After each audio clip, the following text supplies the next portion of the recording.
As far as I can remember, my parents never seemed to show much interest in me. They would always be busy with their work, and whenever they did have time, they would always spend it with my sister. I never really understood why, but it was clear that they favored her over me. I tried my best to make them notice me. I would get good grades, try out for sports teams, and participate in school activities, but they would never seem to care. They would always find some excuse to miss my games or events, and I would end up feeling disappointed and hurt. On the other hand, my sister was the apple of their eye. They would always dote on her, ask her about her day, and take her out for special treats. She was the golden child, and I was the black sheep. Despite all of this, my sister and I had a decent relationship. We weren't particularly close, but we didn't fight or argue either. She seemed to understand that our parents favored her over me, but she didn't let that come between us. As for my sister's relationship with our parents, it was perfect. They would always go out of their way to make her happy, buying her expensive gifts, taking her on trips, and throwing her elaborate parties. They would listen to her problems, offer her advice, and support her in everything she did. It was clear that they loved her deeply and that she was their favorite child. I couldn't help but feel envious of her. It wasn't her fault that our parents loved her more, but it still hurt. And so when her birthday came around and they gave her an amazing celebration, I couldn't help but feel bitter. I knew they would never do the same for me, and it made me resentful. My birthday was a month before my sister's, but my parents didn't seem to care. They didn't plan anything special, didn't buy me any gifts, and didn't even wish me a happy birthday. It was like any other day, and I felt invisible. I didn't say anything to them about it, but the hurt and disappointment were real. I couldn't understand why they would go all out for my sister and ignore me completely. It wasn't fair, but I knew there was nothing I could do about it. Then, on the day of my birthday, they gave me a gift. It was a small box wrapped in colorful paper, and I was excited to see what was inside. But when I opened it, I was greeted with a joke box. It was filled with fake spiders, plastic vomit, and other silly pranks. At first, I thought it was a mistake. Maybe they had gotten me the wrong gift or were playing a joke on me. But as I looked at their faces, I realized it was intentional. They had given me a joke gift to mock me, to show me that they didn't care about my birthday or me. It was like a slap in the face, and I felt humiliated. I didn't know what to say or do, so I just sat there pretending to laugh along with them. But inside, I was seething. How could they treat me like this? How could they be so cruel? That gift was like a symbol of our entire relationship. They never showed me any love or affection, never acknowledged my achievements, and never cared about my feelings. I was the forgotten child, the one they didn't want, and the joke box was just another reminder of that fact. After that awful birthday, I felt like things couldn't get any worse. But when my sister's birthday rolled around, I found myself in an even more difficult situation. My parents went all out for her, just like they always did. They took her to her favorite restaurant, bought her expensive gifts, and threw her a huge party with all her friends. I couldn't help but feel bitter and resentful as I watched her having the time of her life. But what made it even harder was how my sister acted around me. She seemed to sense the tension and awkwardness in the air, and she tried to make things better by giving me a card. It was a simple gesture, but it meant a lot to me. It was like she was saying, I know things aren't fair, but I still care about you. But my parents didn't seem to notice. They were too focused on my sister and how wonderful she was. They praised her for making the card, telling her how thoughtful and mature she was. They beamed with pride as they looked at her, and it was like I didn't even exist. It was like they were living in a different world, a world where my sister was the perfect daughter and I didn't matter.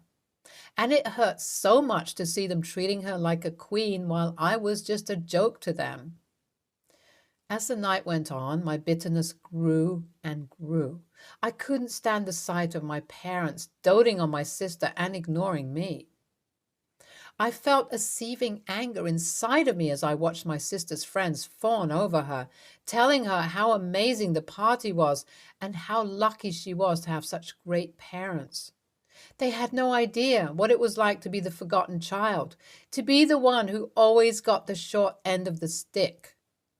I couldn't take it anymore. I stormed over to the stage where my sister was sitting and grabbed the microphone. She looked at me in confusion and tried to take it back, but I held onto it tightly. I knew what I had to do. I had to tell everyone what was really going on. I had to expose my parents for the hypocrites they were. I looked out at the crowd of people, some of whom were my sister's closest friends, and took a deep breath. "I'm sorry to ruin the party, but I have something I need to say," I began, my voice shaking with emotion. "You see, my parents gave my sister an amazing birthday celebration, and I'm sure she deserves it. But what you don't know is that they gave me a joke box for my birthday. They never show me any love or affection, never acknowledge my achievements, and never care about my feelings. I'm the forgotten child, the one they don't want, and the joke box was just another reminder of that fact." The room was silent. Everyone was staring at me, some with pity and some with horror. My sister looked like she wanted to crawl under a rock and disappear. "But that's not the worst of it," I continued, my voice rising. "They didn't just give her one party, they gave her two parties. They threw a huge gathering with all our family members and then sent me to a friend's house as if they couldn't be bothered to celebrate with me themselves." I could feel my anger boiling over. "And now they're throwing my sister this second huge party, acting like she's the perfect daughter and I don't matter. It's like they're living in a different world, a world where my sister is the queen and I'm just a joke to them." Tears were streaming down my face by this point, but I didn't care. I had to get this out. I had to make them see the truth. "Maybe you all think I'm just being dramatic or attention-seeking," I said, my voice breaking. "But I can't help the way I feel. I can't help that I'm hurt, angry and resentful, and I can't keep pretending that everything's okay when it's not." I could see the horror on my parents' faces. They looked like they had been caught in a trap, like they had been exposed for the terrible parents they were.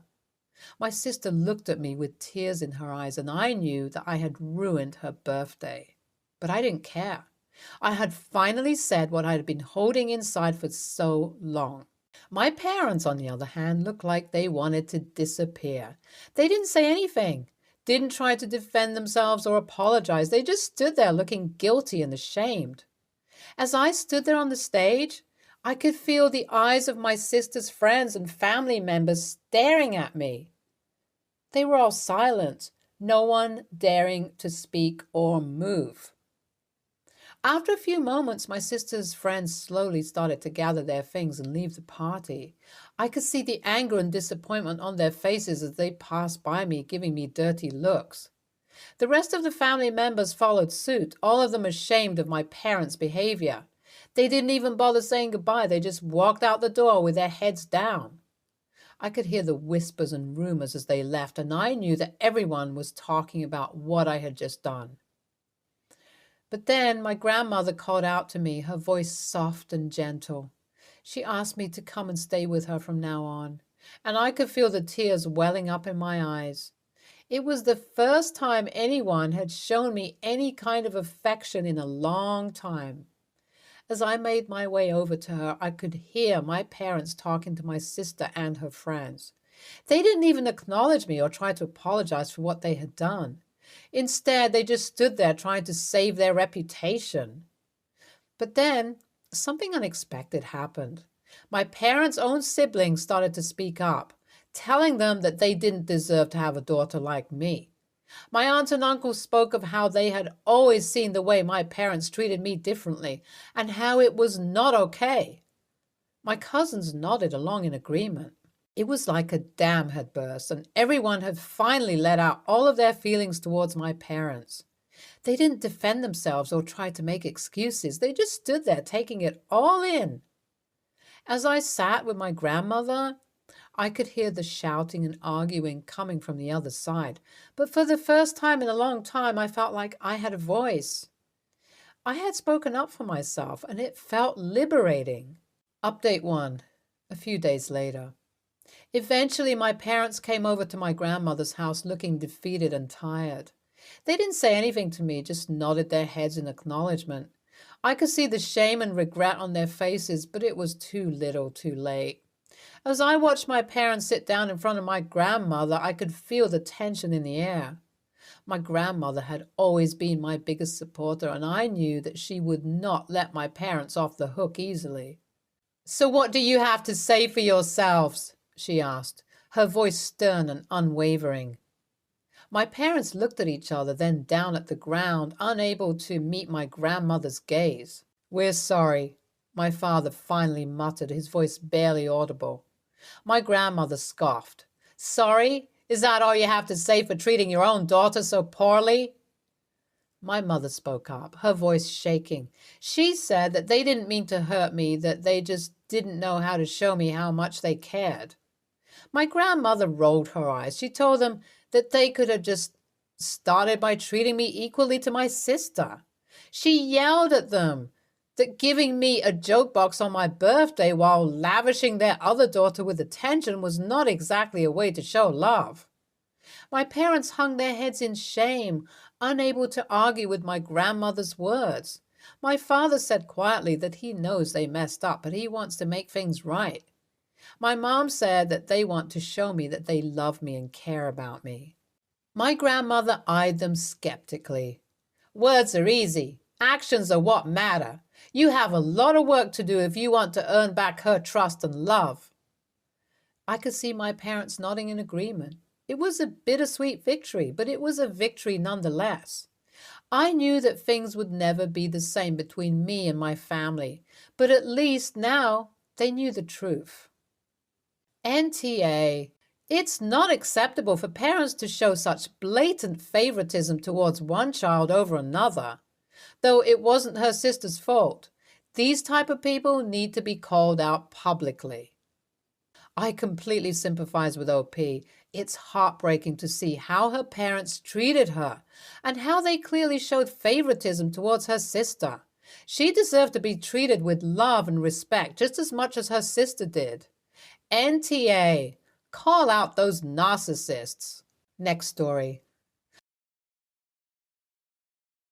Last year, my husband, 35 male, and I, 34 female, had our first and last child.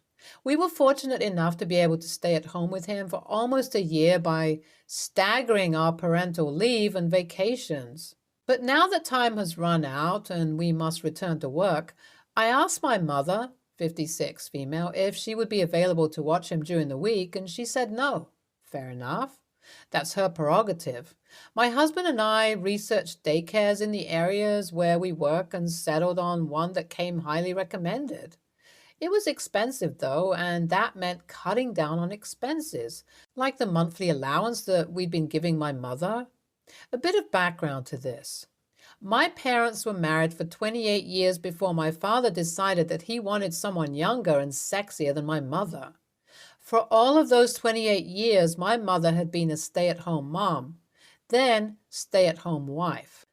With my father leaving, she was now meant to survive somehow in a world where she had never really worked, because when they got married, my father didn't want her to, and because she was raised in a traditional religious family, she did what the head of the household wanted. I'm not even going to go into that man's hypocrisy. Either way, he's gone, and even though she got some alimony, she didn't press for as much as she should have. Again, that religious conditioning. And she's struggling. My husband and I have been supplementing my mother's income to a hefty amount every month which was not an issue until we had to put the baby into daycare and found out just how expensive that was in a VHCOL area. In light of that, we told her that we would need to cut her allowance in half. We were not planning to start immediately, but would take the financial hit for 3 months to give her time to adjust and move things around. She got upset and told us that we were punishing her for saying no. I told her that was not the case, but it is hard to maintain 2 households virtually by ourselves if we had to pay an exorbitant amount of our salaries to daycare every month for the foreseeable future. She was still angry and asked us to leave.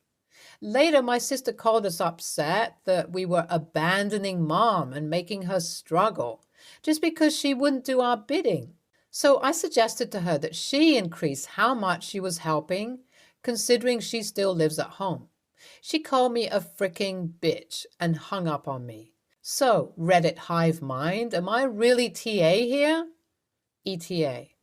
I wanted to answer some reoccurring questions here. My sister's ability to help is limited and sporadic because she struggles with mental illness. It got much worse in recent years and we're working to get her on disability, but that is a process. I guess that's why I feel bad about the comment I made to my sister, because it was a moment of lashing out when I know that she's in a tough spot through no fault of her own. As for my mom, I still work with her to make sure that she can go back to work, especially given my sister's challenges. My mother is neither lazy nor a leech. Unfortunately, she's been beaten down by being raised in a traditional culture and having it drilled into her what the duty of a wife is. She was then betrayed by everyone when her husband left. NTA, you're not punishing her for saying no. You are being exceedingly generous to give your mother an allowance in the first place, but it's not your responsibility. If you can't afford it, you can't afford it, and you're still being exceedingly generous to give her half. And if your sister isn't paying at least half of your mom's household expenses, mortgage, food, utilities, etc., then she's got nothing to say in the matter.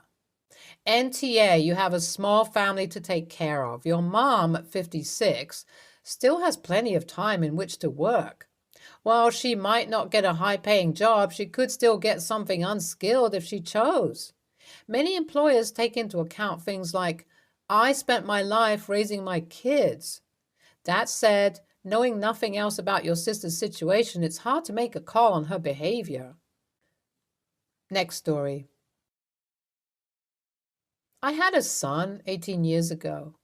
My husband at the time pressured me into having a child despite knowing that I never wanted children. He then passed away in an accident and I was left alone with a child that I knew I could never care for like he deserved. I gave him up when he was a year old. I've tried my best to not think about him and have been living. I remarried and I'm all right. Well, he recently reached out and made it very clear he wasn't interested in a relationship. We met at a restaurant and he seemed very defensive and there was quite a lot of tension. He asked me a couple of questions about certain mental illnesses running in the family, and I answered all of them. While I was getting ready to leave, I asked him if he goes to college, university, just to get rid of some tension. He said he does, and he even got a volleyball scholarship. I was a volleyball player too and got a scholarship for the same school. I told him what I mentioned, calling it a cool coincidence. He rolled his eyes at me and said, "It isn't a coincidence if you're my biological mother." I didn't know what to say to that. He continued, "What? Is it too much for you to handle? I'm sorry for having something in common with you, my actual mother. My bad for being born." I said I was sorry, but he kept rolling his eyes. I began to feel overwhelmed, and I know this isn't fair for me to say, but he was beginning to remind me of his father, and I ended up saying, "Look, I'm sorry, but I never wanted to be a mother. You're allowed to be angry, but please understand that I was forced into having a child I never wanted." He went, "Way to play the victim," before storming off. Safe to say, I feel terrible. The only people who know about this are my mother and sister, and they even said that I was only thinking about myself at that moment, and I shouldn't have brought up anything and just answered his questions.